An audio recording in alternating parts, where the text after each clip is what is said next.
Agora vamos falar de plantas. As plantas trazem muita alegria, né? Um cantinho com planta é outra coisa. E sabe que elas dão significado para o nosso ambiente mesmo. Elas são importantes até para a nossa imunidade, sabia? Elas trazem bem-estar. Então a gente precisa mantê-las bonitas, cheias de vida, de saúde. E a gente vai aprender agora com o Randolph Dêncio, que é paisagista e jardineiro, a fazer o replantio, ou seja, trocar a planta de um vaso para o outro, de um lugar para o outro. Vamos ver como é que isso funciona? Seja bem-vindo, Randolph. Muito obrigado. É uma alegria te receber. E aí você trouxe algumas plantinhas aqui, Sim. né? Trouxe uma que está bem prejudicada, coitadinha. Ela tem mato aqui Essa aqui, na verdade, estava jogada no jardim da casa da minha mãe. Aí ela pegou para reformar e eu falei, não, deixa eu levar lá para as pessoas verem, porque aqui parece um amontoado, né, de matinhos e planta. Na verdade, a gente tem a espadinha, dá para fazer 3 mudas com o que tem aqui e fazer a limpeza do vaso, que é super importante. Por exemplo, né, a vontade que dá é de pegar um matinho desse ou cortar ou só tirar fora. Na verdade, com isso aqui, você fortalece para ele vir com mais vigor ainda. Então, o mato a gente tira sempre com a raiz, né? Tá. Você vai pegando ele... Tira inteirinho. Isso, essa aqui é a maneira correta. Sempre que você cortar, né, é como se você podasse a planta que vem com mais vigor. O mato é a mesma coisa. Então, manter o vaso limpinho é uma ótima atitude com as plantas. Você falou de mudar a planta de vaso. Elas falam pra gente o momento de mudar, de algumas formas diferentes. A primeira é quando a planta começa a ficar muito desproporcional ao tamanho do vaso. Então, é uma dica, é um sinal que ela está te dando que é hora de você ou fazer uma boa poda nela para diminuir o tamanho ou mudar o tamanho do vaso, né? Então, a parte de cima vai ficando muito maior que a parte de baixo. Você fala, opa, ela está me dizendo. A gente sempre fala da gente falar com a planta. Nesse caso, é ela falando com a gente. Fala, né? Ela que fala. Uma outra forma dela falar, ela começa a deformar o vaso. Os vasinhos de plástico, principalmente, a raiz começa a pressionar, então ele vai ficando com uma forma meio oval, é um outro sinal. E um terceiro é quando começa a soltar muita raiz por baixo. Então, se você tem o vaso lá um bom tempo, dá uma olhada, principalmente as plantas maiores, né? Tem frutíferas em vaso, algumas palmeirinhas. Começou a soltar raiz por baixo, é hora de tomar uma atitude. Ou você faz a poda de raízes, que é um pouco complicada, para quem não está muito habituado, ou você faz a troca do vaso para um maior. Tá.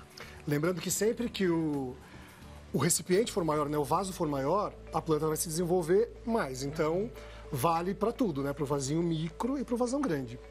Uma coisa que não é legal fazer é você pegar uma planta muito pequenininha e colocar num vaso muito grande.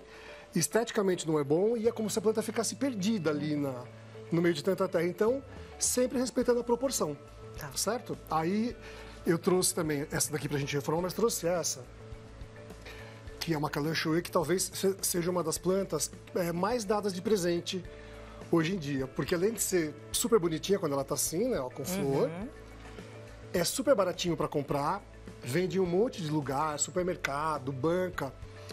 E as pessoas, quando ela começa a secar as florzinhas, ou começa a perder flor, muita gente acaba se desfazendo da planta. Ou joga fora, ou... e esses dias me falaram, uma mulher estava super brava, ela falou por que a calanchoe só fica bonita nas lojas, na floricultura, ou no local que você compra. Lembra que a gente falou das plantas super mimadas, em estufas? Dose certa de adubo, aumenta a temperatura, diminui, pulveriza a água. São plantas tratadas assim Mimo, né? Mimo, super mimo. Então, Super atenção. elas saem dessa maneira, vem pra gente que revende. Linda. Quando ela tá assim, você que tá em casa, que ganhou a plantinha de presente, consegue, com uma atitude simples, no caso aqui a mudança de vaso e a limpeza, dar nova vida para sua plantinha, para sua calanchoe. Foi perguntado outro dia os pontos, né, de tirar a flor. Aqui a gente poderia, como algumas já estão meio caídas e secas, tirar até com a mão. Mas um ponto bom para a calanchoe rebrotar com vigor é cortar, onde que eu posso mostrar aqui? Embaixo aqui, na base da haste. Eu faço um corte preciso aqui. Tiro toda essa parte dela. Peraí, tira pra cá. Qual câmera que tá aparecendo? A outra, né? A do Guto. Tira pra essa câmera aqui, Certo. pro pessoal ver onde Então, é ó, direitinho. Normalmente as pessoas acham que está sem a flor, vai vir cortar aqui em cima. Não é. É onde está o início da haste ali embaixo. Tá. sempre com a tesourinha bem limpa e um corte bem preciso. Vai fazer isso nela toda. Tá. E a calanchoe é uma suculenta. Então, além de tudo isso, ela gosta de sol. Apesar da... A maioria a gente vê nas casas ou nas empresas dentro do ambiente, mas ela vai rebrotar com mais vigor e com muitas flores se a gente passar ela gradualmente para o sol. Pode passar da sua sala para a janela e depois da janela para o quintal ou para uma varanda, mas fazer aquela mudança gradual. E ela vai ter flores de novo depois de quanto tempo? Então, aí depende da estação do ano, do clima, mas assim, ela vai aumentando porque a gente vai passar para um vaso maior também. Então, ela vem com muito mais vigor, mais saúde e vai te presentear com muito mais flores. Tá. Vamos só fazer o plantio da maneira mais correta que tem. Esse aqui é um super truque, que eu vou ensinar agora, que não é mágica. Esse aqui é um sabonete já bem usadinho para lavar as mãos. Para você que vai ter que reformar o seu vaso e fica super preocupada com as suas unhas, aqui é uma solução super simples. Você vai arranhar o sabonete já usado. Ah, você vai preencher as unhas de sabonete e não vai ficar com terra. Boa. É que eu quase não tenho unha, mas a lógica é mais ou menos essa. E conforme você vai lavando, isso vai saindo e as suas unhas permanecem. Você não ficou cheia de terra, não vai ter que ficar lá escovando naquele desespero. Boa dica. E nem deixar de fazer o trabalho por conta não quer sujar a mão, né? Não quer então, sujar a unha. A gente vai usar um vaso de cerâmica, que é um material super bom, barro no caso, né? E importantíssimo que ele tenha o furo para escorrer a água. Tá. A melhor maneira de todas é tampar o furo com um pedacinho de manta de drenagem, manta bidim. Se não tiver, e muita gente vai perguntar se pode substituir por outra coisa, pode ser um paninho velho, coador de café passado sem açúcar. Tá. Essa função aqui embaixo é para evitar que no começo, quando a terra ainda está ali procurando o seu lugar, que ela fique caindo no móvel, que ela saia aqui por baixo do furo e vá sujando os lugares, né? Faço uma camada de argila expandida. Essa camada de drenagem, a famosa camada de drenagem, é para não deixar que a terra entupa o furo do nosso vaso. Então, você pode usar argila expandida. A vantagem, pega para você ver, que ela é super leve. Levinha. Então, o vaso vai ficar leve. Pode usar brita, sapedinha de construção, caco de telha quebrado, bandejinha de isopor quebrada, se tiver limpinha, só para ter esse espaço para separar a terra do furo do vaso. Posso colocar a terra? Pode. Essa terra já está com adubo? Já está, é uma terra vegetal preparada. Tá. Coloquei um pouquinho de vermiculita nela, que é uma outra dica importante. Vermiculita é esse material aqui. É um mineral que a gente usa para a terra ficar bem levinha, bem aerada. Se você não tiver, pode substituir por areia. Se não tiver, não precisa usar nada. A gente sempre plantou, cultivou nossos vasos sem isso, mas é uma maneira de ajudar a planta a água escorrer melhor. Para tirar, esse vasinho tá fácil, então eu aperto ele, ó, já tá praticamente saindo. Já saiu. Apoio a planta na minha mão e aqui eu já deixei na altura. Leva a terra que tava lá naquele vaso pro vaso novo. Pode colocar, se for uma terrinha boa que nem essa, bem escurinha, pode colocar. Tá. E aproveito para fazer uma limpeza, se tiver, no caso aqui, folha danificada. Já é hora de tirar. É hora de tirar, porque a gente quer que o nosso vaso fique bem bonito. Centralizo, posso usar minha mão para medir, para ela ficar bem no centro do vaso, para não se perder. E vou completar o espaço que sobrou com terra e firmar bem a planta. Perfeito, e aí ela está pronta e pode ser colocada de volta ao ambiente para depois gradativamente sendo levada ao sol. Só um detalhe, quando você colocar a terra aqui de volta, reserva um pouquinho de terra e faz a primeira rega, porque a tendência é que desça um pouco para preencher os espaços e a terra que você reservou, você completa, faz o acabamento que você mais gosta. Para ficar até a superfície. Até a superfície, sempre no nível, mantendo sempre o mesmo nível de onde ela estava. Então a primeira pergunta é da Jussiara, ela mora em Salvador. Por favor, o que fazer com o pé de cera que não floresce? Flor de cera, deve ser? Ela está falando pé de cera, né? Deve ser flor de cera. Deve ser flor de cera. Toda planta que tradicionalmente dá flor, mas ela não está soltando flor, você deve fazer adubação com fertilizante rico em fósforo, que é aquela letrinha do NPK, a letra do meio sempre mais alta, por exemplo, um 4, 14, 8. Ou qualquer fertilizante que você vê lá que favorece a floração. É falta de nutriente e vitamina que a planta está precisando. Fácil de resolver, então. Fácil. Ou trocar o substrato, esse é o mais básico, mas pode trocar substrato, né, enriquecer.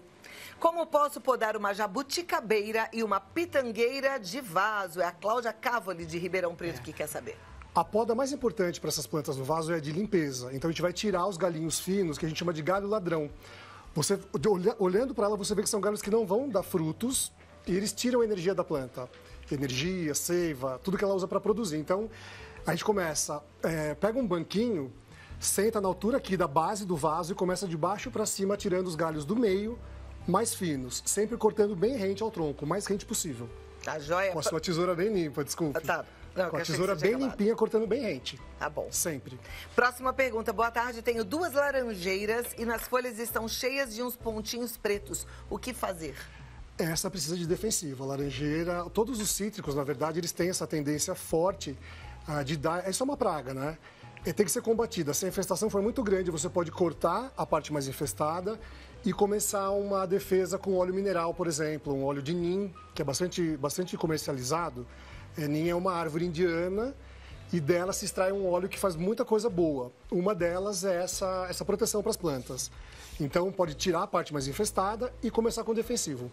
Maravilha. Próxima. Boa tarde. Como plantar rosas no vaso ou no chão? Devo plantar em qual distância uma da outra? Eliana Lima, ela é de Jales, em São Paulo. Então, a roseira tem a mini rosa, que a gente costuma fazer canteiros com elas. Todas as plantas pequenininhas, eu posso plantar 1 palmo mais ou menos de distância. Dá tempo delas crescerem e o canteiro ficar bem bonito.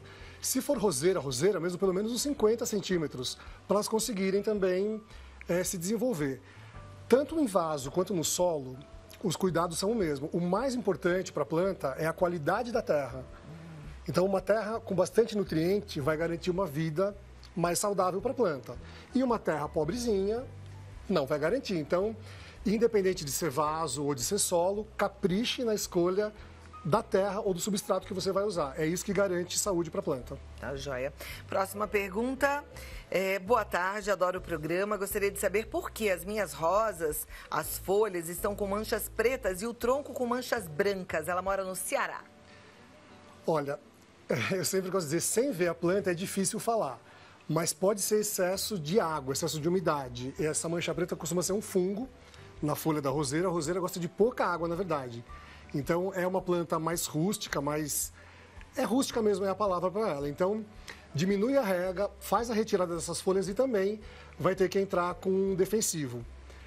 Toda planta, se você nutrir ela, independente da terra, mas com fertilizante que a gente falou ali no começo, planta mais saudável e mais forte, ela fecha as portas para a entrada de fungos, pragas e doenças. Então, é uma atitude bacana também que você sempre deve tomar. Alimentar a sua planta. Perfeito. Tá vendo só? Vamos cuidar delas com muito carinho, porque elas cuidam de deixar a gente cheio de alegria no coração. Randall Fidêncio, ele tá no Facebook como Vilanina Paisagismo e Flora. No Instagram, Vilanina Paisagismo. E o site vilanina.com.br. E tem o canal no YouTube, que é o Vilanina TV. Quase 200 mil inscritos. Olha já. Que maravilha. Muito obrigado para você que nos acompanha sempre. Sensacional, meus parabéns. Muito obrigado. E até a próxima. Muito bom aprender contigo, viu? Obrigado. Não é não, gente? E obrigada a você que mandou a pergunta, você que participa do nosso programa. É tão bom saber que eu não tô aqui no blá, blá, blá, falando e você tá aí distraída. Bom saber que você tá aí presente, prestando atenção. Então presta atenção mesmo.